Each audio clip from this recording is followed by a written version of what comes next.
저는 오늘 본문의 말씀을 가지고 격려하며 사는 삶, 이런 제목으로 하나님 말씀을 증거하도록 하겠습니다.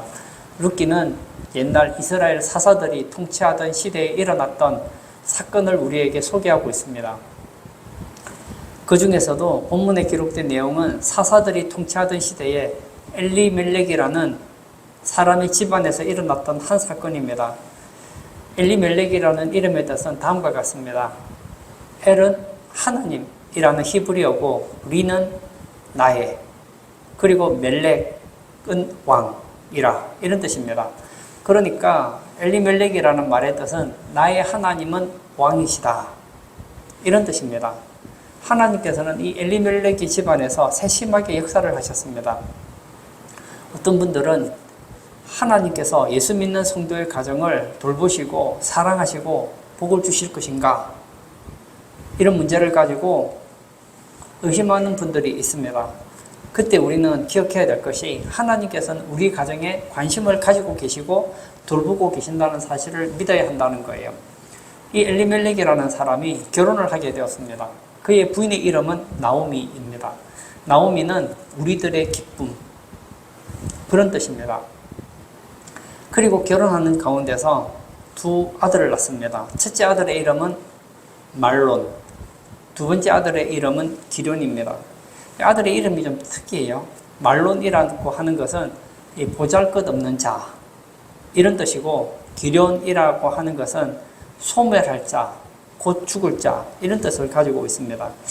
자식을 낳았는데 왜 자식들이 보잘것없고 죽을 자라고 이름 지었는지는 잘 모르겠지만, 이상하게도 엘리멜렉은 아이들의 이름을 좋은 뜻으로는 짓지 않았습니다. 세월이 흘렀습니다. 베들레헴에 큰 흉년이 들게 되었어요.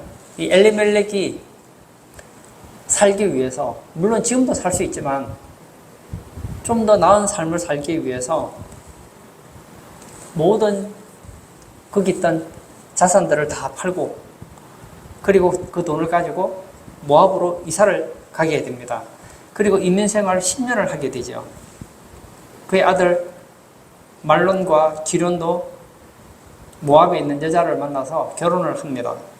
이 말론은 룻이라는 모압 여인을 아내로 맞았고, 이 기련은 오르바라고 하는 여인을 아내로 맞게 되었습니다. 그렇게 10년이라는 세월이 지나는 동안에 이 집안이 풍비박산이 나고 말았습니다. 나오미는 타행살이 10년 만에 남편 엘리멜렉도 죽고 아들인 말론과 기련도 죽었습니다. 그러고 보니까 이제 남은 사람은 세 사람이에요. 시어머니 나오미, 그리고 룻, 오르바, 두 며느리만 남았습니다. 이 과부만 있는 집이 되었겠죠. 어쩌면 이 시어머니의 마음속에 하나님을 향한 씁쓸한 마음이 있을 수도 있습니다. 왜 우리 집은 이렇게 어려움을 당해야 하는가? 왜 남편은 세상을 떠나야 되고 내 자녀들은 어린 나이에 세상을 떠나야 했는가? 그런 생각이 들었을지도 모릅니다.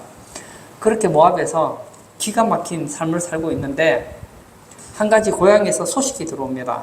하나님께서 베들레헴을 복 내려주셔서 먹을 것이 있다는 소문을 듣게 됩니다. 그 소식을 듣고 이제 불신앙의 땅 모압을 떠나게 됩니다.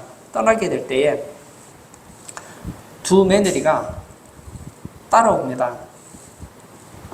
인간적으로 생각해보죠. 아직 한참 젊어요. 기껏해야지 한 20, 30대밖에 안 되는 아주 미래가 아직 있어요. 근데 시어머니 나를 따라와서 며느리들이 무슨 소망이 있을까? 그래서 며느리들에게 이야기를 합니다. 얘들아, 이제 너희는 고향으로 돌아가라. 고향으로 돌아가서 새 남편도 만나고 가정도 새로 꾸미고 지금보다 행복하게 살았으면 좋겠구나 하고 며느리 둘을 고향으로 돌아가게 합니다. 그러자 오르바는 시어머니의 입을 맞추고 고향으로 돌아갔습니다. 그런데 룻은 오르바와 달랐습니다.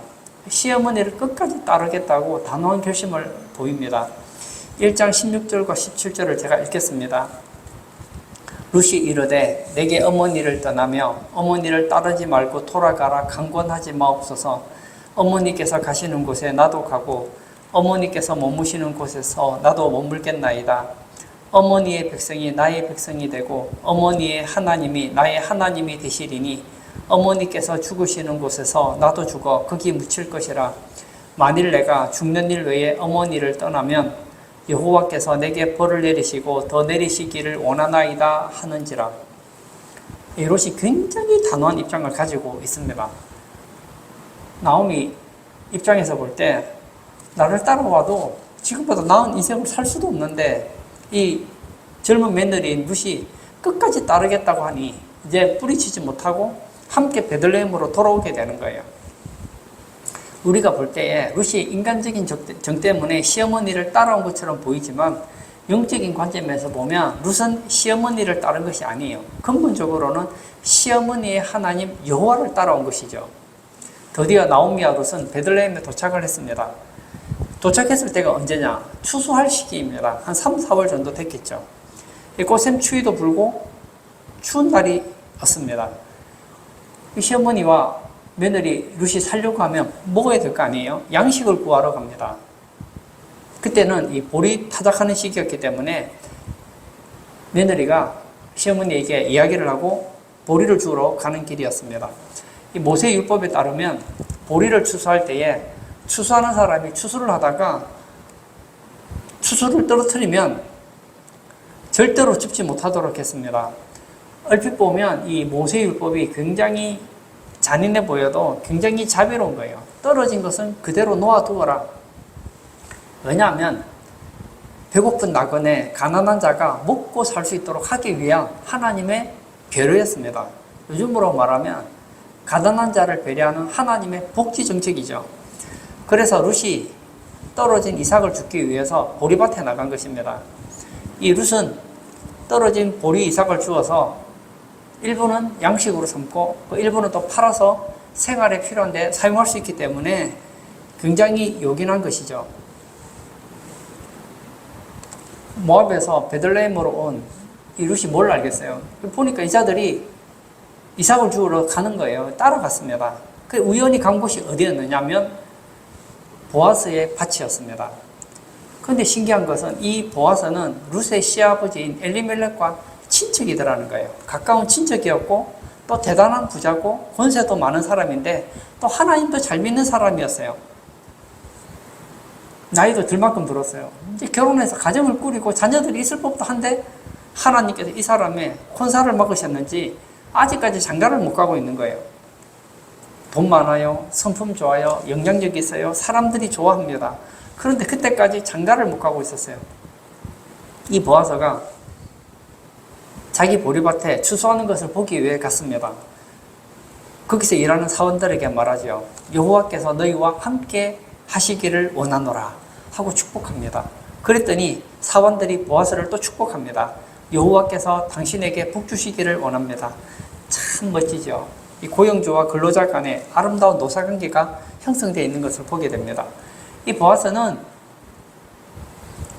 그곳에서 오래 살았기 때문에 이 보리 이삭을 주우러 오는 사람을 보면 대충 알아요. 이 이삭을 누가 주우러 옵니까? 그 동네에 있는 사람들이 오지 뭐 아주 멀리 있는 사람이 이삭을 주우러 오지는 않을 거 아니에요.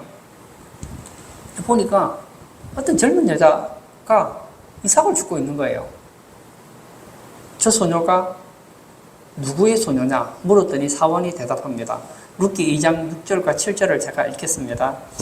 되는 자를 거느린 사원이 대답하여 이르되 이는 나오미와 함께 모압 지방에서 돌아온 모압 소녀인데 그의 말이 나로 되는 자를 따라 단 사이에서 이삭을 줍게 하소서 하였고 아침부터 와서는 잠시 집에서 쉰 외에 지금까지 계속하는 중이니이다. 이 사원이 보아스에게 이삭을 줍는 여인이 누구인지를 세세하게 설명했습니다. 이 얘기를 듣고 보아스의 마음에 자비심이 발동하기 시작합니다.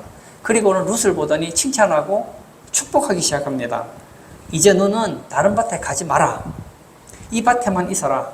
이 밭에서만 주어라. 소년들에게 너희들은 이 소녀를 절대 건드리지 마라. 경고하기도 해요. 그뿐만이 아니에요. 룻 보고는 배고프면 떡도 먹고 떡에다가 초가 있으니 초도 찍어 먹고 목마르면 베들레헴 생수도 마시라 하면서 풍성한 은혜를 베풀었습니다. 얼핏 보면 아무것도 아닌 것 같지만 이게 굉장한 거예요. 보세요. 내가 지금 이삭 죽기를 하고 있어요. 죽고 있다가 보니까 목이 마른 거예요. 그러면 요즘 가정처럼 집 안에 그런 우물이 있는 게 아니잖아요. 우물을 길러 한참 갔다 와야 돼요. 갔다 오는 사이에 남들이 이삭을 줄 거 아니에요. 그리고 식사를 하려고 하면 어디서 식사합니까? 집에 갔다 와야 되잖아요. 그럼 갔다 오는 그 시간만큼 이삭을 주지 못하지 않습니까? 그런데 이 보아스가 루스에게 특별한 배려를 해주는 거예요. 배고프면 여기 떡이 있으니까 와서 떡도 먹고, 초가 있으니 초도 찍어 먹고, 목마르면 우물까지 가서 물 길러서 그렇게 물 마시지 말고 여기 있는 물을 마셔라. 굉장한 배려입니다. 이 보아스라는 사람은 인격이 자상한 사람이요, 자비로운 사람이요, 현명한 사람입니다. 저는 이 성경에서 인격의 모델로 배워야 할 사람이 있다고 하면 저는 보아스를 고르겠습니다. 이 보아스는 그리스도인이 닮아야 할 인격을 가진 사람입니다. 얼마나 훌륭합니까? 이런 보아스의 자비에 대해서 롯이 어떻게 행동합니까? 땅에 엎드리지요. 10절을 제가 또 읽겠습니다. 롯이 엎드려 얼굴을 땅에 대고 절하며 그에게 이르되 나는 이방 여인이거늘 당신이 어찌하여 내게 은혜를 베푸시며 나를 돌보시나이까 하니.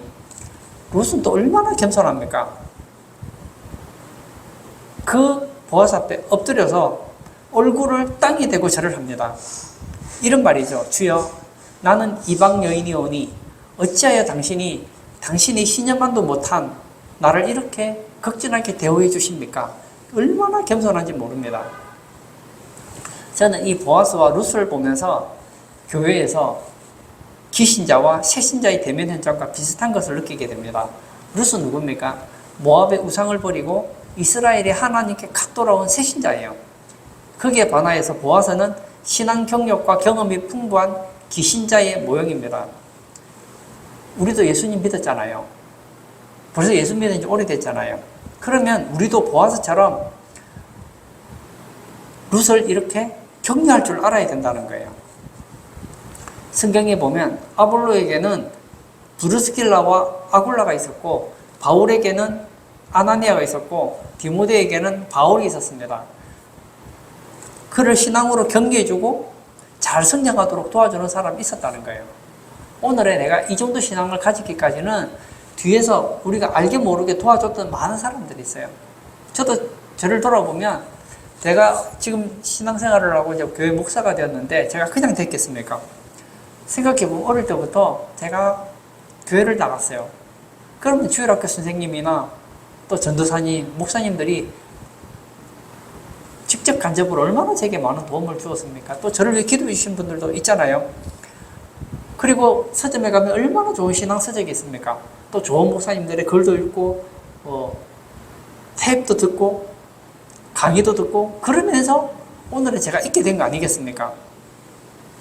또 신학교 가서 또 좋은 그런 교수님들을 통해서 신학적인 지식을 얻게 되고 또 성경을 해석하는 법, 또 다양한 것들을 배우면서 오늘의 제가 있게 되었거든요. 그냥 가만히 있는데 갑자기 좋은 신앙을 가지게 되는 경우는 드물다는 거예요. 오늘 본문에 등장하는 룻은 여러 가지 면에서 새신자와 비슷합니다. 첫 번째, 룻은 떠날 곳을 떠났습니다. 룻은 어디를 떠났습니까? 모압을 떠났습니다. 모압은 자기 고향이에요. 부모가 있고 친척이 있고 형제가 있고 소꿉친구가 있고 얼마나 그리운 곳이겠습니까? 저는 잘 모르겠지만 우리나라에서 해외 이민을 가는 경우가 있잖아요. 그러면 우리나라에서 살다가 이민을 가고 나면 많은 분들이 고향이 그렇게 그립답니다. 그 고향을 다시 한번 보고 싶은 생각이 든대요. 그런데 이 룻은 자기가 스스로 모압을 떠났어요. 왜 떠났습니까? 모압의 신은 거짓된 신이요 이스라엘의 신, 시어머니의 하나님은 참된 하나님이시다. 그 사실을 믿고 모압을 떠났다는 거예요. 그렇습니다. 예수 믿는 사람은 떠날 곳은 확실히 떠나야 됩니다. 떠나야 될 것이 무엇이겠습니까? 우상을 떠나야 돼요. 하나님이 싫어하는 그런 종교를 떠나야 됩니다. 어쩌면 룻을 보고 모압 사람들이 비웃었을지도 모르겠어요. 너 시어머니 따라가면 밥이 나오냐 떡이 나오냐, 시어머니가 애를 낳아서 너와 계대 결혼을 시킬 수 있겠느냐, 왜 고생을 사서 하느냐, 왜 시어머니를 따라가려고 하느냐, 그렇게 무시했을지도 모릅니다. 알다시피 룻은 아직 젊어요. 동네의 총각들이 어쩌면 룻을 보고 유혹을 했을지도 모르겠어요. 그러나 룻은 이런 모든 유혹과 시험을 이겨내고 모압을 떠났다는 거예요. 현실은 어렵습니다. 그럼에도 불구하고 룻은 자신의 신앙을 과감하게 드러냈다는 거예요. 모압의 신은 거짓된 신이고 이스라엘의 여호와 하나님만이 참신이라고 고백을 했던 것을 우리는 보게 됩니다. 우리도 이런 결단이 있어야 됩니다. 나는 예수 믿는 이상 이제 그 어떤 신도 믿지 않는다. 나는 하나님만이 참신이고 여호와만을 나의 하나님으로 믿겠다. 그리고 당당하게 믿으십시오. 식사할 때도 부끄러워하지 마시고 식사 기도도 하시고, 직장에서도 시간 되면 좀 성경도 읽으시고, 그리고 여러분의 신앙을 위해서 요즘에 보세요. 유튜브에 얼마나 좋은 신앙 강좌라든지 설교라든지 그런 세미나들이 많습니까? 여러분의 신앙을 위해 그런 것도 좀 들으시고 하면서 신앙을 조금씩 키워나가자는 것이죠. 우리가 예수 믿는 걸 부끄러워하면 하나님도 우리를 부끄러워하십니다. 이 룻은 단호하게 떠났습니다. 우리가 예수를 믿을 때 떠나야 할 곳은 떠나시기를 바랍니다. 그리고 룻은 떠날 뿐만 아니라 돌아올 때를 알았습니다. 그곳이 어디입니까? 유대 땅 베들레헴이었습니다. 유대 땅 베들레헴이 의미하는 것이 무엇입니까? 여호와의 날개 아래에 피하러 왔다는 것이죠. 이것은 매우 위대한 신앙의 결단입니다. 저는 짐승을 별로 길러보지 않아서 잘 모르겠지만 새끼 병아리가 위험에 처하면 어미닭의 품에 안기잖아요. 마찬가지로 내가 이제 간 예수 믿고 신앙생활을 하다 보면 어려움을 많이 당할 수가 있어요. 그때 여호와의 날개 아래 가면 하나님께서 온갖 은혜와 복을 부어주신다는 거예요. 두 번째, 이 보아스는 기신자의 모델입니다. 이 보아스는 룻을 칭찬하죠. 오늘 본문 11절 볼까요? 보아스가 그에게 대답하여 이르되 내 남편이 죽은 후로 내가 시어머니에게 행한 모든 것과 내 부모와 고국을 떠나 전에 알지 못하던 백성에게로 온 일이 내게 분명히 알려졌느니라. 보아스는 룻의 효심을 칭찬합니다. 하나님은 우리에게 부모에게 효도할 것을 절대적으로 가르치고 있습니다. 옛날에 우리 한국은 유교가 지배할 때 효를 강조했어요. 그런데 이 효가 성경적으로 강조되면 참 좋은데 효가 지나쳐서 자꾸 제사를 지내게 함으로 인하여서 효하고 제사 지내는 건 아무 상관이 없는데 이 효가 지나쳐서 우상 숭배하는 정도까지 나아갔기 때문에 문제였지만 지금은 효가 너무 약해져 버리고 말았습니다. 기독교의 이 대헌장이라고 할 수 있는 이 십계명에 보면 하나님께 대한 첫 번째 계명은 여호와를 믿으라는 것이고, 두 번째 인간에 대한 첫 번째 계명은 부모를 공경하라는 거 아니겠어요? 그래서 보아서는 룻이 부모를 공경한 것을 칭찬하였습니다. 두 번째는 무엇을 칭찬하였습니까? 내 부모와 고국을 떠난 것을 칭찬했습니다. 여러분, 내가 평생 모압에 살았던 사람이 모압을 떠나서 유대 땅 베들레헴으로 가는 거, 이거 굉장히 힘듭니다. 예수를 믿는다면, 이제 예수 믿기로 결단을 했다면 이제는 예수 믿는 것 때문에 어려움 당해야 되면 당하겠다는 결단이 필요하다는 거예요. 나는 예수님 믿지만 아무 희생도 없고 아무 노력도 없고 아무 봉사도 없다면 하나님께 칭찬 들을 것이 무엇이 있겠습니까? 오늘 본문 말씀에 전에 알지 못하던 백성에게로 온 일이 내게 분명히 알려졌느니라. 보아서는 얘기를 들었어요. 어떤 모압의 한 여자가 있는데 신앙 때문에 시어머니와 함께 유대 땅 베들레헴으로 왔다. 그는 하나님만 믿기 위해서 모든 고난을 감수하고 왔다. 그의 효와 그의 신앙을 칭찬해 줬다는 거예요. 12절도 읽어볼까요? 여호와께서 내가 행한 일에 보답하시기를 원하며 이스라엘의 하나님 여호와께서 그의 날개 아래에 보호를 받으러 온 내게 온전한 상 주시기를 원하노라 하는지라. 지금 축복하고 있잖아요. 요즘으로 말하면 이 축복 기도라고 할 수 있습니다. 저는 이 구절이 너무 마음에 들어요. 이스라엘의 하나님 여호와께서 그의 날개 아래에 보호를 받으러 온 내게 온전한 상 주시기를 원하노라. 이런 축복하면 얼마나 좋을까요? 하나님, 우리 교회 새신자가 왔습니다.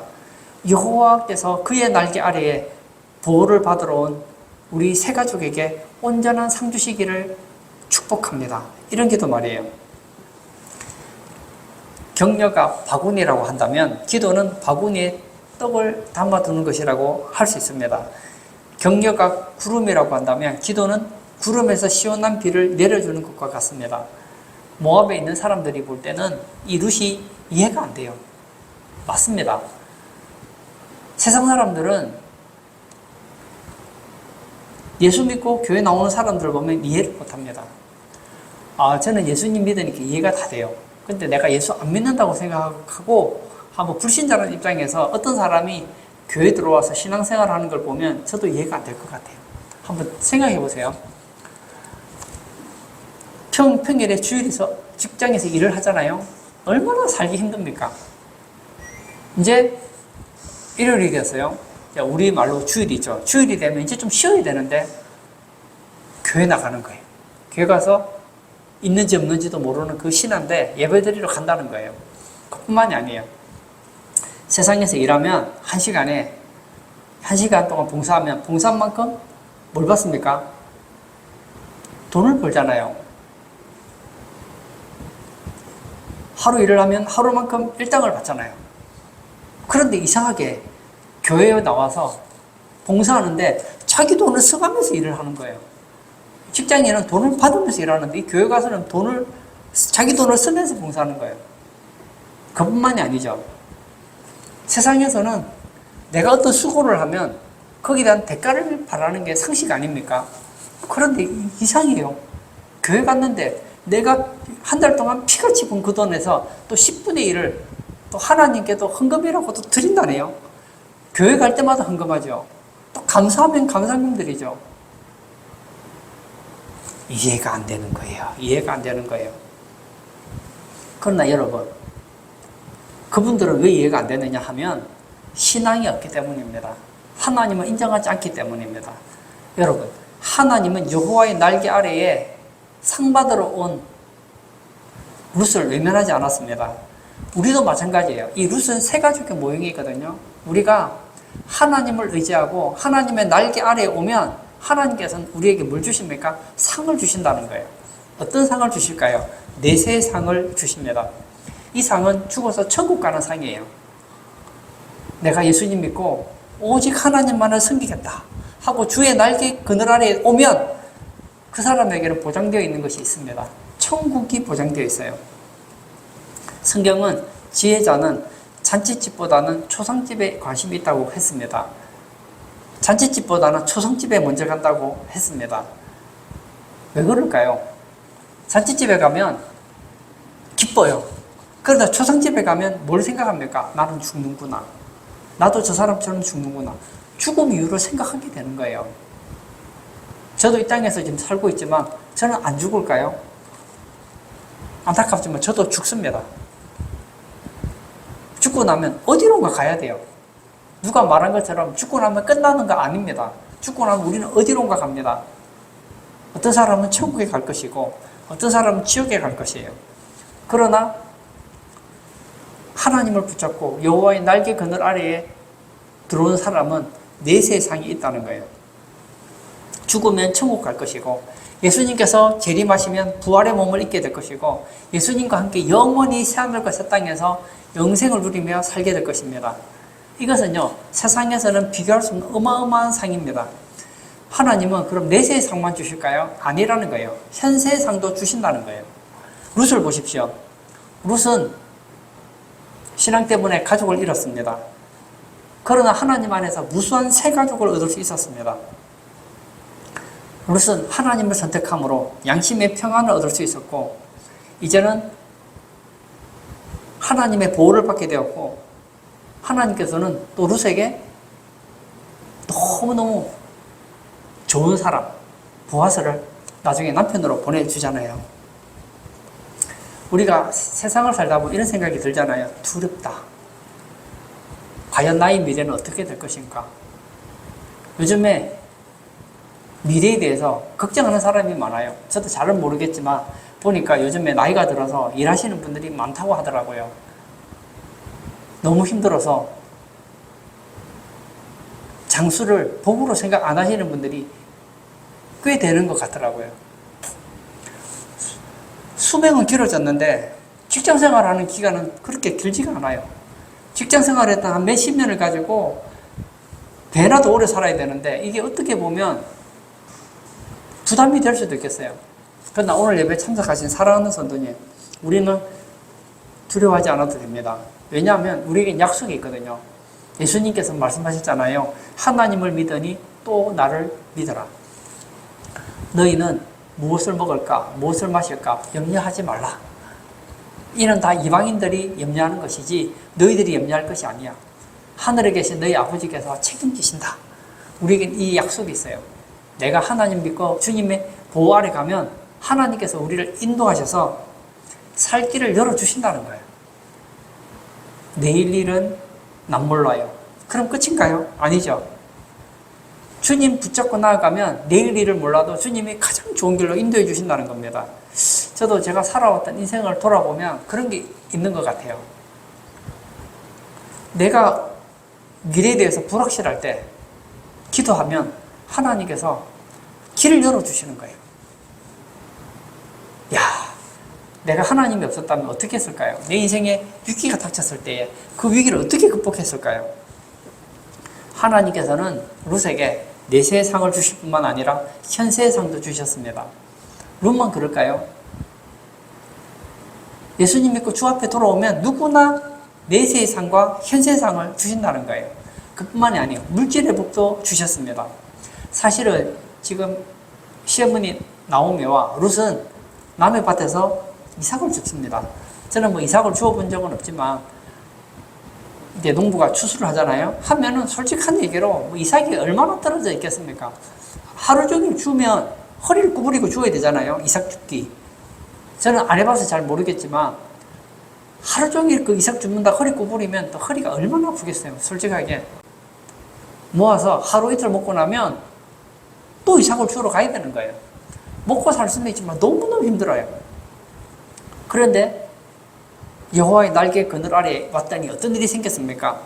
하나님께서 보아스를 통해서 밥도 주시고 떡도 주시고 물도 주시고 식초도 주시고 나중에 보아스가 어마어마한 부자잖아요. 보아스와 결혼하니까 부자가 되잖아요. 시편 23편에 이런 고백이 있죠. 여호와는 나의 목자시니 내게 부족함이 없도다. 맞습니다. 여호와를 목자로 삼고 살아가면 부족하지 않다는 거예요. 세상 사람들은 욕심이 한도 끝도 없습니다. 욕심이라는 것은 마치 갈증과 같아서 내가 지금 목이 너무너무 말라요.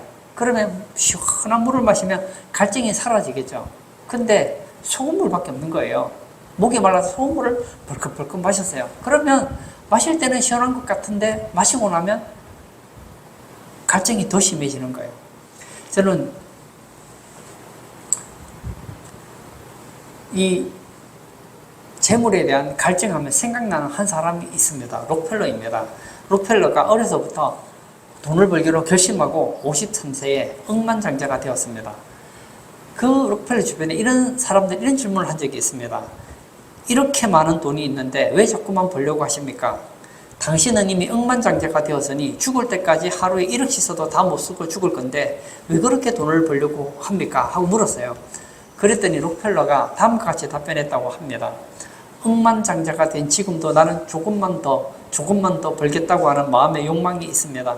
아무리 돈을 많이 번다고 해도 그 욕심은 끝이 없을 것입니다. 저는요, 억만장자 되면 돈을 다 안 모을 것 같아요. 제가 이런 얘기 왜 할까요? 저는 억만장자가 아니기 때문입니다.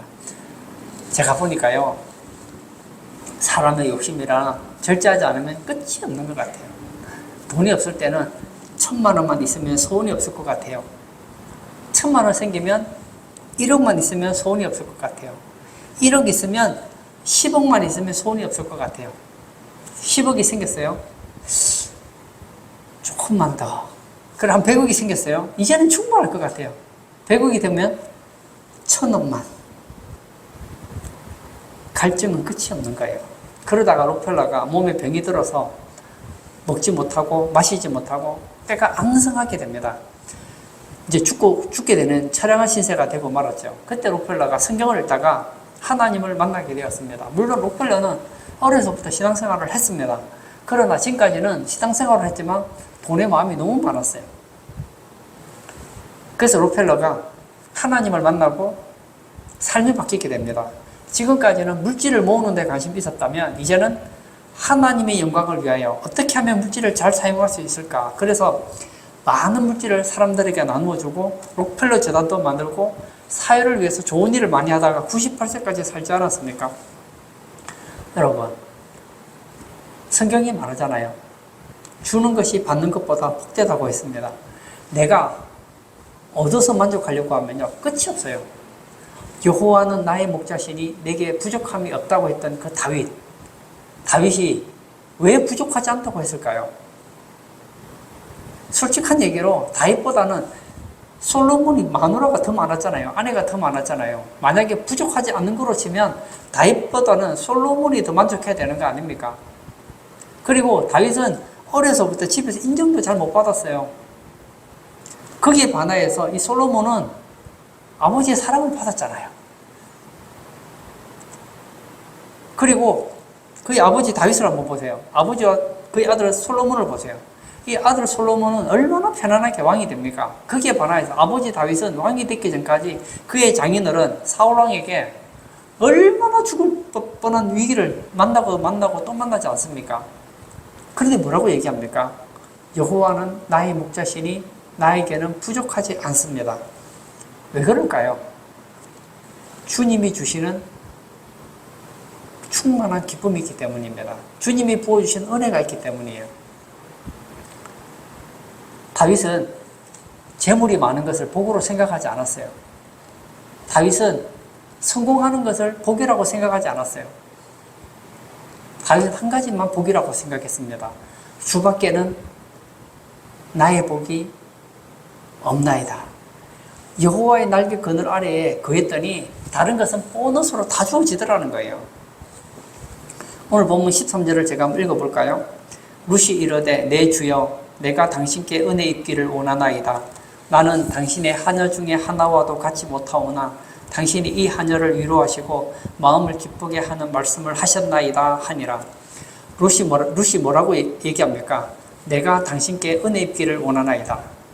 우리로 말하면 기도라고 할 수 있겠죠. 근데 이 룻의 간구가 즉각적으로 응답이 돼요.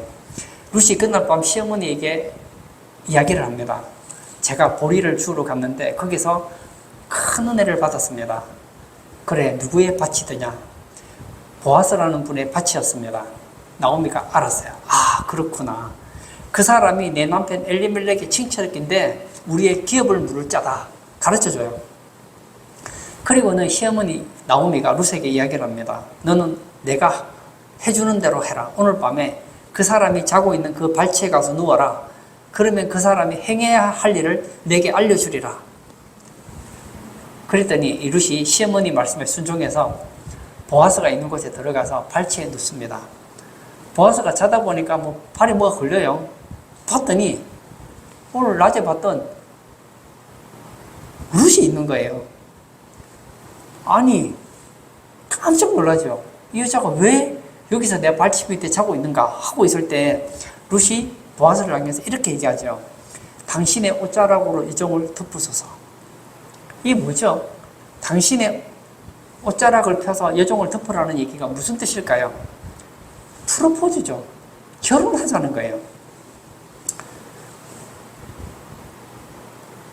저는 자매들에게 이 얘기를 하고 싶어요. 결혼하고 싶은 사람이 있으면 이렇게 한번 프로포즈 해보세요. 당신의 옷자락을 펴 여종을 덮으소서. 알아듣는 사람도 있을 것이고 룻기를 모르는 사람은 못 알아들을 수도 있어요. 근데 이 룻이 보아스를 향해서 성경적인 프로포즈를 했더니 이 보아스가 이 눈치가 빨라요. 지혜로워요. 그 얘기를 듣고 눈치를 챈 거예요. 아, 이 여자가 지금 나와 결혼하기를 원한다는 걸 알았어요. 그러면 보통 사람이라면 어떻게 했을까요? 그래, 내가 당신과 결혼하리다. 그리고 바로 그날 밤에 부부의 관계를 맺었을지 모릅니다. 근데 보아스는 룻에게 그렇게 하지 않습니다.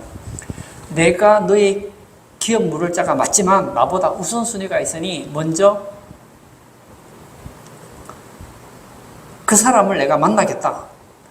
그 사람이 너와 결혼 안 하겠다고 하면 내가 틀림없이 너와 결혼할 테니 오늘 밤은 그냥 돌아가고 기다려라. 그리고 나서 보아스가 다음날 자신보다 우선권이 있는 기업 물을 자가 지나갈 때 부릅니다. 이리 오시오. 우리 친척 중에 엘리멜렉이 있는데 땅을 다 팔았고 지금 그 땅을 물어야 되는데 당신이 그 땅을 물으겠습니까?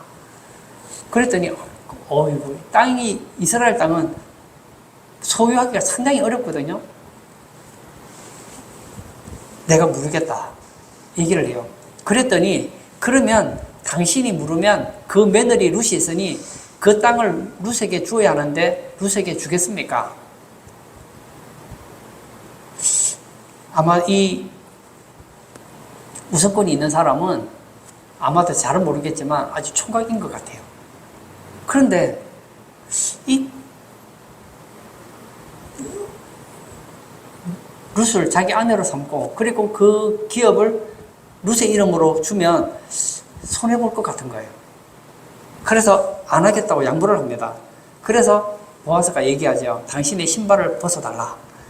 이 신발을 벗는 것은 이제 나는 포기하겠다. 그 뜻이거든요. 그러자 이 보아스가 모든 사람들에게 내가 엘리멜렉의 모든 잃어버린 땅을 물을 것이며 룻을 아내로 데리고 살겠다 밝혔습니다.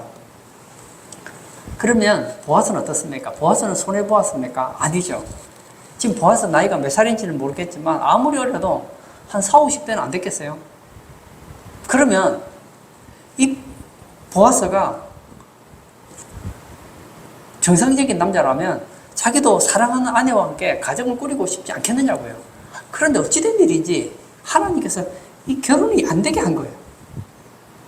지금까지 어쩌면 소개를 많이 받았는지도 몰라요. 근데 여자 때문인지 나 때문인지는 모르겠는데 어떤 이유에서든지 결혼이 성사가 안 되는 거예요. 믿음 좋죠. 사람 좋죠. 겸손하죠. 이런 여자 만나는 거 쉬운 거 아니에요. 남자의 최고의 복이 뭔지 아십니까? 여자를 잘 만나는 거예요. 보아스는 최고의 아내 룻을 만났습니다. 룻은 어떻습니까? 여자가 이 땅에 누릴 수 있는 최고의 하나님 빼고 가장 큰 복은 남자 잘 만나는 거 아니에요?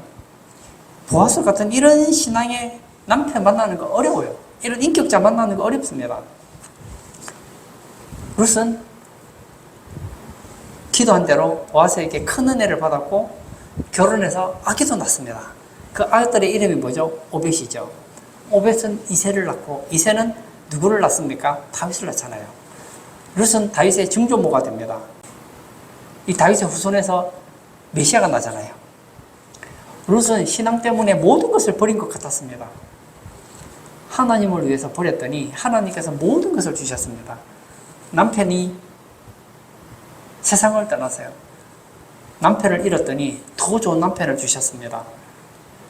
신앙 때문에 평생 가난할 것을 각오했더니 하나님은 엄청난 부여로 채워주셨습니다.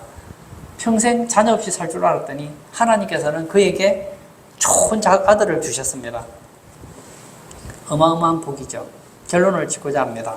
이 보아스는 기신자의 상징일 뿐만 아니라 예수 그리스도의 상징입니다. 새신자는 예수 그리스도를 신랑으로 모신 신부의 모습입니다. 보아스가 룻과 결혼한 것처럼 그리고 룻이 보아스와 결혼했던 것처럼 우리는 예수님과 결혼한 사이입니다. 우리 주변에 보면 남편을 잘 만나서 행복한 가정이 있는가 하면 남편을 잘못 만나서 고생하는 그런 부인들도 있잖아요. 그러나 우리의 영적인 남편 대신 예수님은 남편 중에 남편이에요. 오늘 본문에 나오는 이 보아스는 예수님을 예표하고 있거든요. 여자들 한번 생각해 보세요. 이런 남자 같으면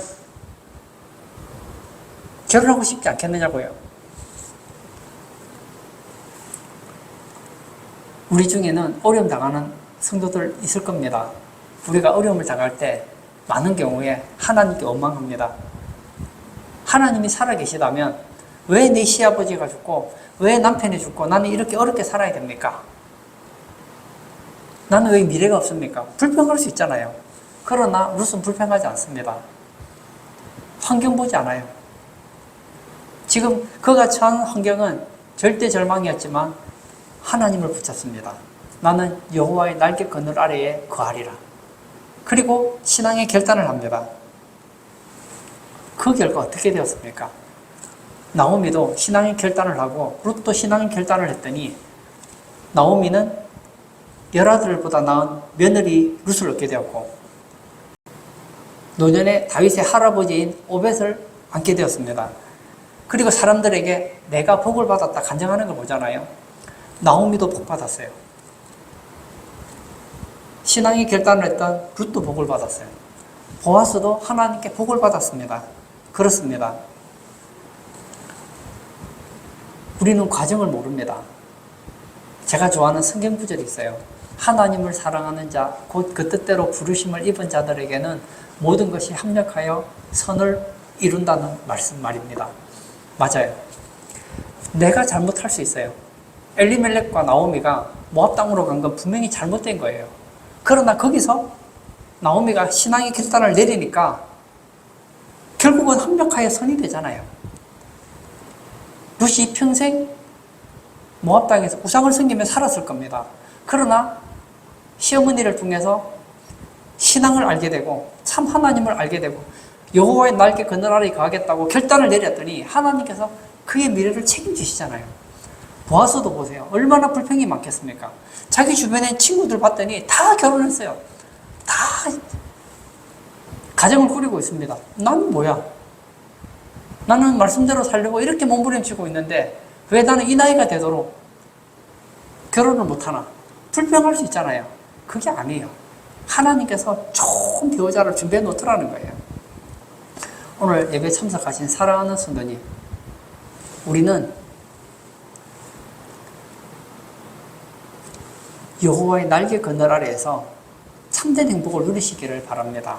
그리고 보아스와 같이 우리 주변의 약한 자들, 신앙이 어린 자들을 격려하며 축복하며 용기를 북돋는 그런 복된 성도님 다 되시기를 주의 이름으로 축복합니다. 이 시간 한번 같이 기도하기를 원합니다. 저는 오늘 룻기를 전체적으로 보면서 오늘 본문을 다루었는데요. 룻기의 내용을 보면 1장에서는 참 불행해 보입니다. 미래가 보이지 않아요.